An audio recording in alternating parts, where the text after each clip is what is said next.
Hello, dear Veritas Antiqua listeners. Welcome to our journey into the depths of history and mythology. I am your mysterious narrator. If you are ready, I will lift the veil of time and take you on today's journey.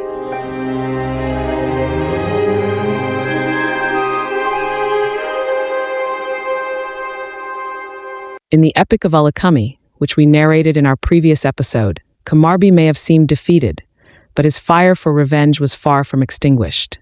In his mind, a new instrument of conflict was forming, the idea of a new monster. This time, however, his weapon would not be born of stone, but from the sea itself. Our story begins with the marriage of Kumarbi to Serpent, the daughter of the sea god. The sea praises his daughter to Kumarbi endlessly. Her physique is as immense as a giant's, he says, but her temperament is as soft as milk.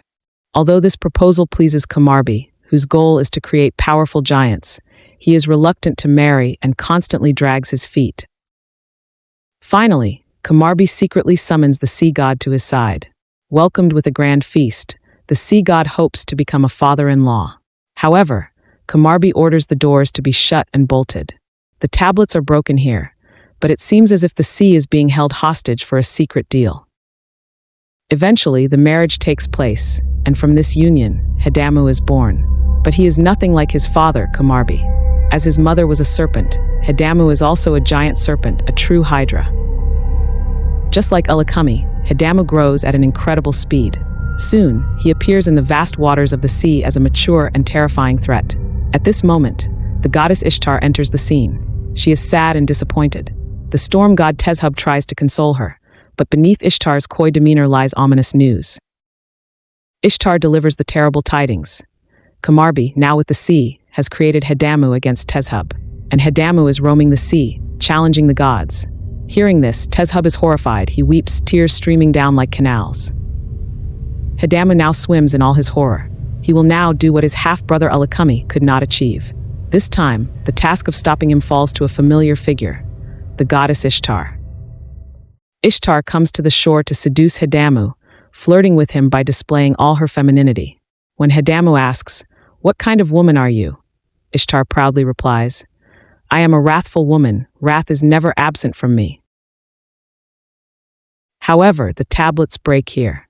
It seems Ishtar knows that battle will be useless, and the solution lies once again in her femininity, her cunning. Her plan is to get her opponent drunk. She mixes a love potion, licorice root, and sweet sherbets into a chalice. As soon as Hedammu takes the first sip, he becomes completely drunk and falls into a deep sleep. He is unaware of his actions. He devours everything before him: cattle, horses, lambs, fish, frogs. He is so far gone that he even swallows the dark earth and sand. Now is the perfect time to entice this giant creature. Ishtar orders her servants to play their tambourines and lyres. She herself sings enchanting songs and dances endlessly.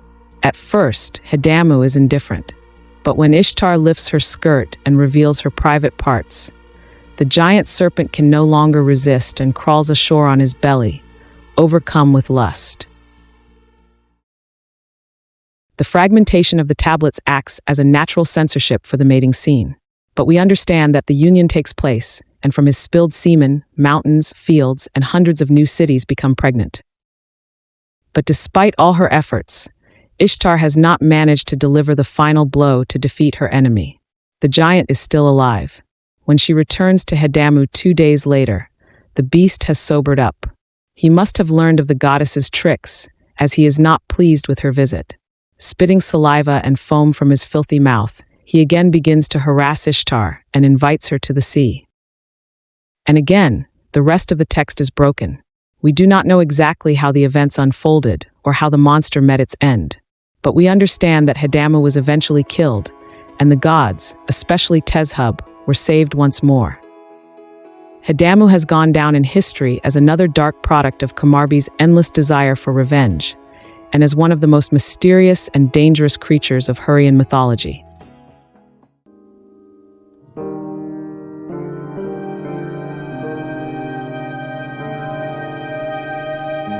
Thank you for joining us in this episode.